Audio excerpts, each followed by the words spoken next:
Welcome to Outside Sales Talk, where we meet with industry experts to learn the strategies and tactics that make them successful. I'm your host, Steve Benson, and I've helped thousands of salespeople all over the world crush their quota. Today, I'll help you crush yours. Welcome back to Outside Sales Talk. Today we have Anthony Iannarino on the show here, and we're talking about how to deal with competitiveness in sales. Welcome, Anthony. Hey, thanks for having me. Absolutely. Thanks for taking the time to join us and give us your thoughts. So Anthony is a highly respected international speaker, best-selling author, entrepreneur, sales leader, specializing in complex B2B sales. He founded the B2B Sales Coach and Consultancy and is president and chief sales officer at Solutions Staffing. Anthony developed a trademarked methodology that has proven instrumental in helping sales organizations achieve revenue goals. He's best known for his work, The Sales Blog, which has helped him gain recognition as a top thought leader in sales strategy.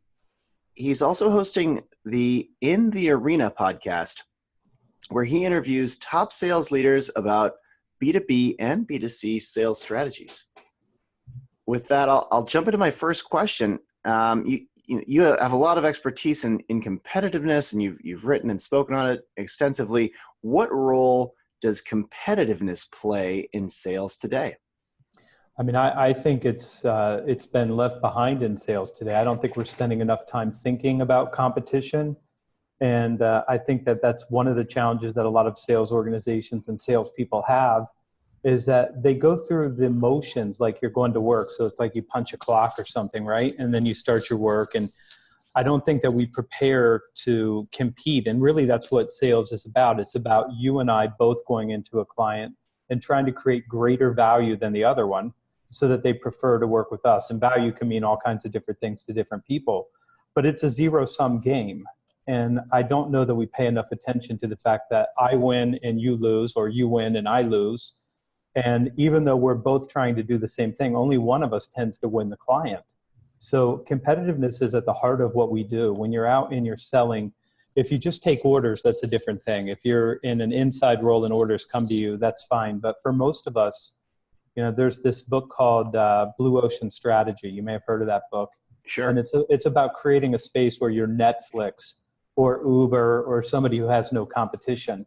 Most of us live in the bloody red part of the ocean where we have to win and somebody else has to lose. And for me to grow my business, I have to take your clients from you. And we don't talk about the heart of competition. And when we do, we tend to pretend it's something negative. And it's not the act of trying to create greater value and a competitive advantage by helping a client and help them perform better than your competitors do. And I think that's the big spiral. I find a way to create more value than you find a way to create more value than me, and things just keep getting better and better as they have through all of our lives. Yeah, absolutely. That's what healthy competition will do is create that environment. So to you, what is a healthy versus what's an unhealthy sense of competitiveness? I just wrote a book called Eat Their Lunch, and it is a book about competitive displacements. And there is definitely a healthy way to think about competition and an unhealthy way to think about it. And one of the things that I say in the book is that if you think you're a mafia don and you're out to destroy other people at any cost, and you're willing to do things that I would say prove that you have a low moral intelligence, like cheating and like lying and doing anything possible to win deals. And I've competed against people that have competed that way for my entire life. That's a very unhealthy kind of competition. The win at all costs, whatever it takes, is not really a good way to think about competition. It's whatever it takes within the boundaries of what's legal and what's moral when it comes to competition. And I'll be the first to say, in a contest, I want the most unfair of all advantages. I want to be completely preferred. I want to have much greater rapport. I want to have every advantage I have going in, but you have to compete fair. And I'll give you a couple examples. In staffing, when I was a kid, there was an account that we wanted very, very badly. And I sat down with the decision maker, and he said, "This is the kickback I get from your competitor. Can you match or beat that kickback and give me a check at the end of every month?" to have the business. And it just isn't something that we would ever have been willing to do. It's unfair. Number one, he's putting himself at jeopardy with his company. He's putting his company at jeopardy, taking a kickback. And I would have been putting my company at jeopardy. And it's an unfair way to win. So we walked away from the business because you just don't play that way. Yeah, I'm not totally sure, but I think you can go to jail for that. You probably can. I think it's fraud of some kind. 100%. And I think if the company ever found out that one of their executive leaders was taking a check from vendors, they might have had a little bit of heartburn and some suggestions about the future relationship with that individual. That's correct. A lot of salespeople, especially the ones just starting out, they feel intimidated by their competition and often find it difficult to deal with the pressure that comes with the position. What's your advice on handling competition in sales? Well, here's the thing that is difficult for people to understand. You can't do anything about your competition. There's nothing you can do about them. They're going to do whatever they do. I had one competitor who went to my largest client at the time and sent them a note saying, we know what their pricing is. Here's our pricing. I can save you $500,000 this year. And they sent a letter to every single person on the executive leadership team of that company. And I found myself on my back foot immediately. They're like, wait a second, $500,000 is a lot of money. And fortunately, we were able to retain it because we were creating greater value, and taking money out of their program wasn't going to help them produce better results. It was actually going to probably lessen their results, and they recognized that. Mm-hmm. But I couldn't do anything about that. I can't stop you from competing the way that you want to compete. And if you have a new product and your product happens to be sexy and it gets a lot of attention, I can't do anything about that. So I think the healthiest kind of competition is to recognize what you're trying to do is create greater value than your competitor. And that comes down to a whole bunch of factors. But the first factor is, how do you show up as a salesperson? Are you a peer? Are you a trusted advisor? Are you somebody that I want on my team? Do you understand me? Do you know how to help me build consensus in my own organization? Do you have the kind of ideas, and do I believe that you can execute? And all of those things are within your control. So I think the healthiest way to look at competition, and not to be intimidated by the competitor, you're always going to have a competitor that has a lower price and comes in and undercuts you. That's always going to be true. In a market, somebody always decides to stake out the low price position, even though they don't make a lot of money doing it. They just make it easy to sell by taking price out of the equation. You can't do anything about that. You can't gripe about it. You can't go to the client and say, well, they're not really making any money. They're not going to be here. Well, they've been in business for 20 years. I mean, they seem to be surviving somehow. All you can do is decide, I'm going to become the best version of me that I can, and I'm going to go in and try to create greater value. I'm going to try to serve them better. I'm going to try to deepen my understanding, and I'm going to try to become the way that they make decisions in their own business. And that's the healthy way to compete, is to work on you, because you cannot do anything about the competitor. There's nothing you can do about it. So you have to understand them. You have to know how to compete against them. You have to know what their strategies are, so you can at least have some intelligence about what you're doing. But other than that, they're not worth worrying about. I think this is really important. What does that conversation sound like when you're differentiating yourself against the competition? To your customer? What does that sound like to you? Well, there's a whole bunch of ways that I think it could go, but it starts basically with, Steve, there are a lot of people that are going to have a lower price than we do.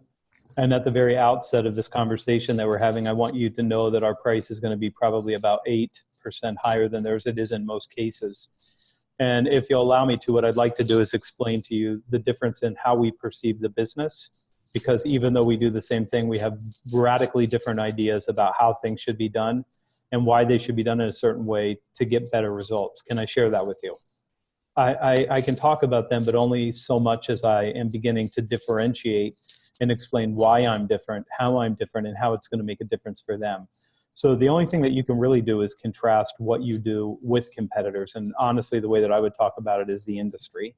I never want to single out one. I just say the industry tends to think this is the right answer. We think this is a better answer, and here's why. And then I'm differentiating.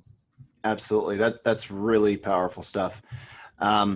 So how can we best learn from our competitors? I mean, you can learn a lot of lessons from watching competitors. I can tell you, this is a long time ago in staffing and the business that I grew up in.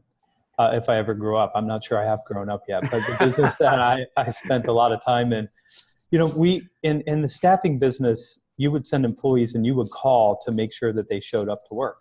I mean, that's just a very customary thing that you do in the business. Well, we had a competitor that started calling to check to see if our people showed up, which is one of the most aggressive things I've ever seen. But what they recognized is that if the person trying to run a business doesn't have the people they need at the moment, when they show up at work in the morning, that's the greatest moment of pain and dissatisfaction for them. And to be standing there with the solution and making that call opened up opportunities from them. So you do have to pay attention and say, how do I open myself up to being competitively displaced? What do they do that's worth modeling?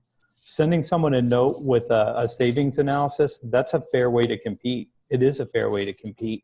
And you learn that there are other approaches that you might not be comfortable taking or you might know exist, that you can watch your competitors and learn from them and say, wait a second, they're doing something different than we are here. I watched companies come into markets where I existed and just come in and basically undercut people by a little bit, just enough that they had a giant foothold, and then raise their rates inside the marketplace once they captured the volume that they needed. So you should be paying attention. When I say ignore your competitor, what I mean is you can't do anything about it, but you should be paying attention to what they're doing and learning from it. I mean, and if they're going to call your client and make sure that the client's getting what they want, that's fair game. You're doing the same thing. You're trying to take your customers, your dream clients, from your competitors at the same time. So as long as it's fair, I think then it's good competition. Makes a ton of sense. Where do you see the sales industry in 5 years, and how do you think the role of competition changes? I think it gets more competitive. I think there's now too many companies that can all do the same thing. There's far, far more competition than is probably necessary to have a healthy market in almost every business now. We've got people like Vaynerchuk and other people out telling everybody that they have to be an entrepreneur and start their own business. So we have a lot of people starting their own businesses, no matter what it is and whether or not they're truly an entrepreneur, because it's hip right now and it's sexy. It's a Silicon Valley kind of thing, right? Right. So I think you'll see more competition. And I think you'll see more commoditization if people don't focus on differentiation and why we should be doing something different than we are. And it's a Silicon Valley kind of thing for me, because you look at it, and for many, many years, I've gotten calls from people to talk about their new software. And every time they talk about their new software, it is a solution in search of a problem, that may or may not exist, but we're creating something. So I think where it's going to be more and more challenging for people to compete, and it's this concept I call level 4 value, which is strategic value and not just execution value and not just product value or service value. I think if you can't differentiate, it's going to be tougher and tougher for people to survive. It's going to be more and more likely that you get commoditized. So I basically think markets are getting pulled in two directions. Amazon's pulling everybody to what I would call super transactional. How do I get the friction out of the deal? And Amazon hates salespeople. They don't want any salespeople if they don't have to have them. You should be able to buy anything you want online at the push of a button. The other direction is super relational. And super relational is high trust, high value, high caring. I understand you. I'm an integrated part of your team.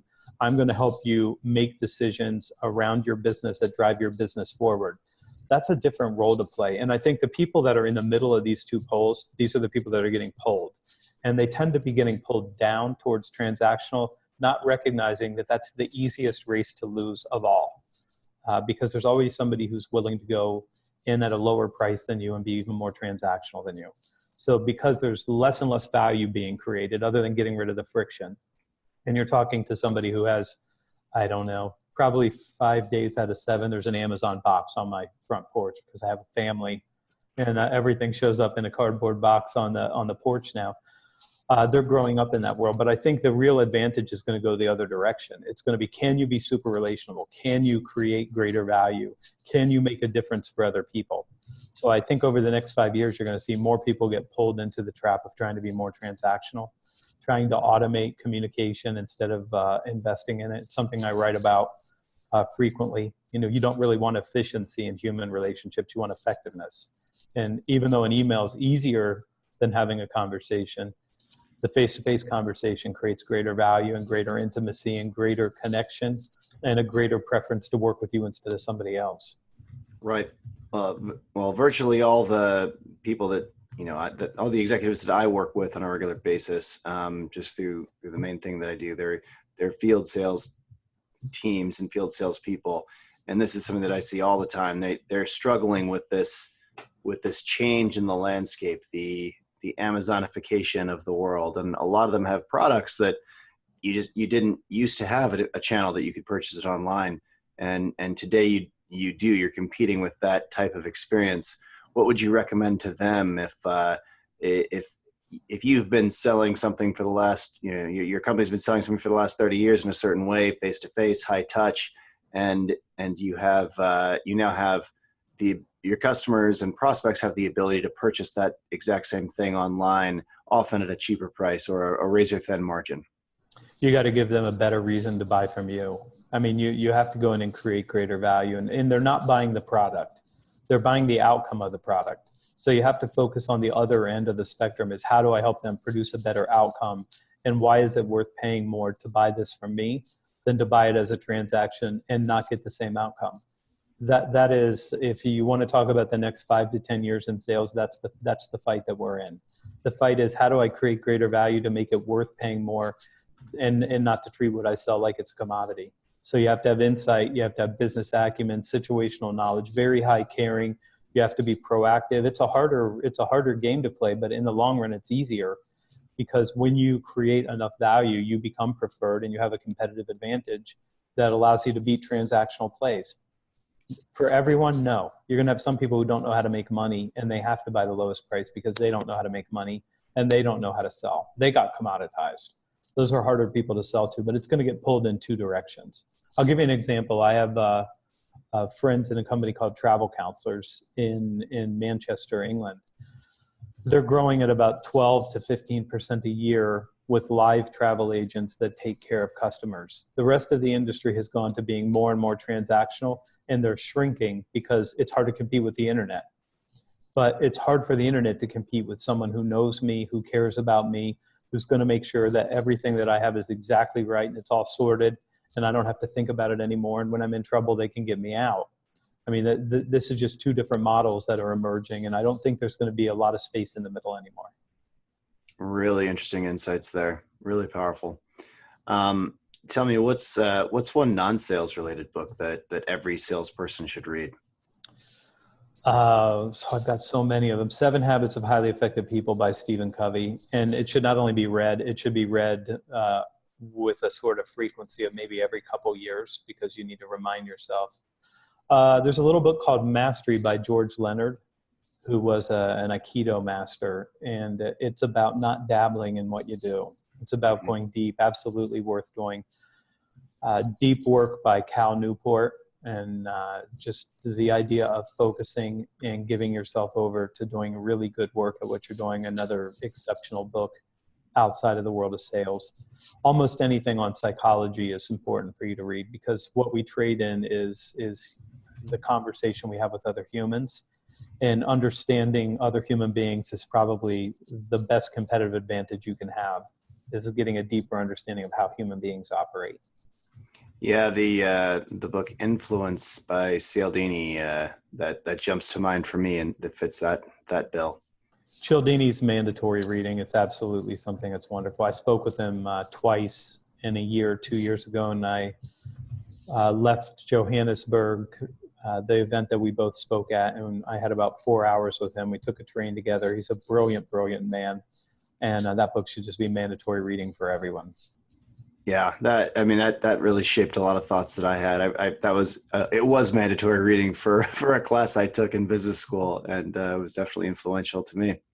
I made it in a part of an MBA course I taught on persuasive marketing. It was the textbook.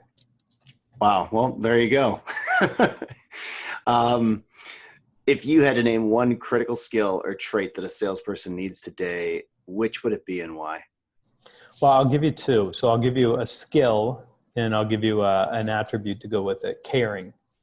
caring about other people and caring about helping other people is the killer app. And when people know you care about them and you have intimacy, you're paying attention to them, they understand that you're trying to help them do something, that's going to create a competitive advantage. And the second one is business acumen and situational knowledge.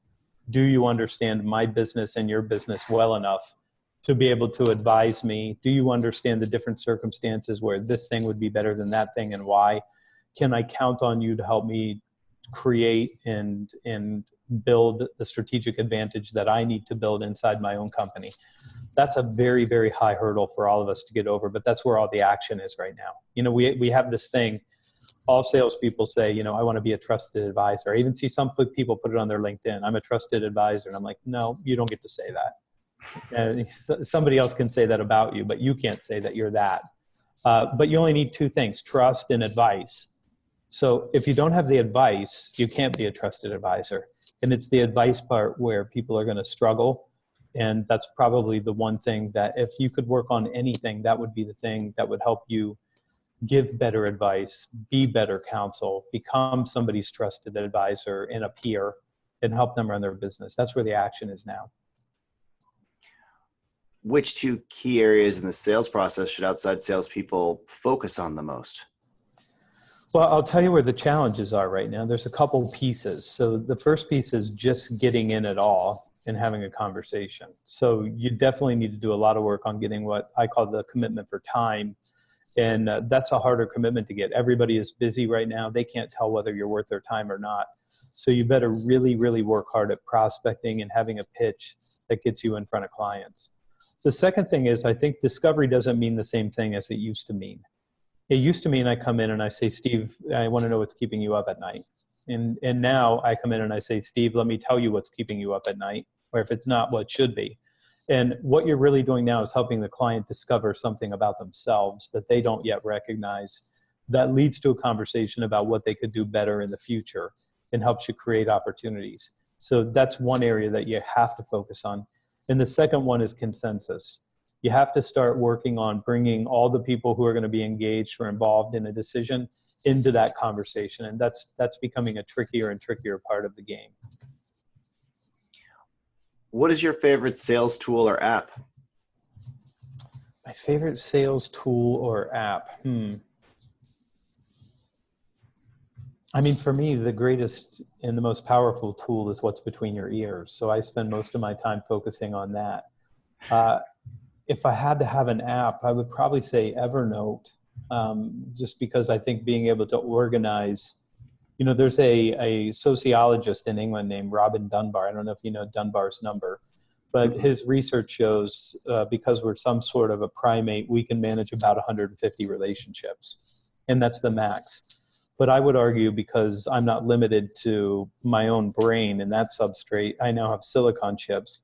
So a good CRM and Evernote together, I think I should be able to manage 150 plus another 150 because I can outsource some of that work on the maintenance as to reminding me when I need to communicate and invest in those relationships, or allow me to invest in those relationships at scale. So I think things like that, the tools are super, super useful. Makes a ton of sense. What do you have a productivity hack that you'd like to share? I spend a lot of time working on productivity. And I would tell you probably the greatest hack that I could give anyone, and the one that I give people that changes their lives more than anything else. And we sell a planner at b2bsalestoolkit.com that's built on this concept, is 90-minute blocks. And if you can take 90 minutes and give something your full focus and attention, you will be amazed at how much work you can actually do. So we recommend 3 of those a day, and not everybody can get 3 of them into a day. But if you can give something 90 minutes 3 times a day, whether it be prospecting for 90 minutes, following up for another 90 minutes, whatever it is, it's 4.5 hours out of an 8-hour day. It's stunning how much work that you can get done if you turn off the distractions, which means I have to shut the browser off. I have to turn the notifications off. I have to tell people, you can't bother me. You have to leave me alone, which is why I tell everybody, you know, do your first hour and a half at 5:30, because no one in the world wants your time at 5:30. No one wants your time at 4 o'clock in the morning except me. But yeah, it's being focused enough to do good work, and focus now is the currency of results and success. And the reason so many people struggle is they're distracted by so many things. You know, you get in your inbox, everything in there is real work, but it's not the most important work. So it's very easy to sit in reactive mode and try to fight the war against email. And the war, you're going to lose the war against email. You're going to lose. Every time you reply to an email, you get two back. So I think that's the math on how it works. So you can't run this race. So you have to decide some things just have to be put off while more important things get done. Mm-hmm. Mm-hmm. Yeah, I've always loved the Eisenhower method for that one. Yeah. And I've been losing the race with email for about a decade now. Yeah, me too. You know, the only secret to productivity is do what's most important until you complete it. I mean, that is the secret. And if you give something your full focus and doing what's most important until you finish it, you're productive. You can be really busy and not productive, though. Well, that's fantastic advice, and arguably life-changing advice if you could really take it to heart. So as a final takeaway, what should the field salespeople listening today do to outsell their competition? What can they do? I think, you know, I wrote a book about this, so I have a strong opinion about it. It's called Eat Their Lunch. I think you get to level 4 value. You find the business acumen and the situational knowledge that makes you a trusted advisor. And then you start shaping the client's mind share. You start shaping the lens that they look at the world through. So they're looking through this lens. You take that lens away, you give them a different lens so they see new opportunities and new challenges and the ability to address those. And then you work very, very hard at creating opportunities and building consensus inside their company to make those changes. And it turns out that the person that can create the opportunity and build consensus around it is preferred, and you end up doing the best work and winning because you're competing in a different way. You're not competing on price. You're not walking in and saying, Steve, you know, my company was started in 1907, and let me tell you about our footprint and our board members, and here's our great product line, and here's a bunch of logos that don't really look anything like you, but they're big companies, so I want to impress you, and I want my credibility to come from my company instead of me and my knowledge and what I can do. I just think that you have to be somebody worth buying from, and that's probably the number one challenge for all of us. Well, now comes the time in the show where I try to summarize in about a minute or so all the things that we've talked about today. This is going to be a tough one today. We've covered a lot of really key concepts. So first, we heard about how we should all pay more attention to competition because it's at the heart of sales. You need to prepare to compete, meaning you need to work to create more value than your competitors do. And if there's a healthy competition, meaning no cheating or lying, we all grow and create more and more value over time. You need to understand that there's nothing you can do about your competitors and the action they take to compete with you. You have to make sure you understand them and you know how you can go up against them, but otherwise stay focused on yourself. Focus on creating more value than them by differentiating yourself, for example, by being a consultant and deepening your expertise, a true consultant. Contrast and point out to your prospect what you do different than the competitor and why. Watch your competitors closely. Pay attention to how they behave in your industry and learn from them. In the future, sales will become even more competitive, so you should really know how you differentiate yourself in terms of creating great connections and building meaningful relationships. What will set you apart is if you show that you care about other people, you actually help them, and you have business acumen and situational knowledge. Some books that Anthony recommends reading that deepen your understanding of the human mind and psychology are 7 Habits of Highly Successful People, Mastery, and Deep Work. And we also talked about influence. A productivity hack from Anthony is doing 3 90-minute blocks a day where you do focused work with no distractions. Do what's most important until you complete it. As a final takeaway, focus on creating opportunities within an organization and build consensus around it and you'll be able to stand out against your competition. That was really good. Thanks. So where can listeners read more about your work and reach out to you? Best place to go is thesalesblog.com, and that's the hub of everything I do. So all the YouTube videos and the podcast go straight through that platform.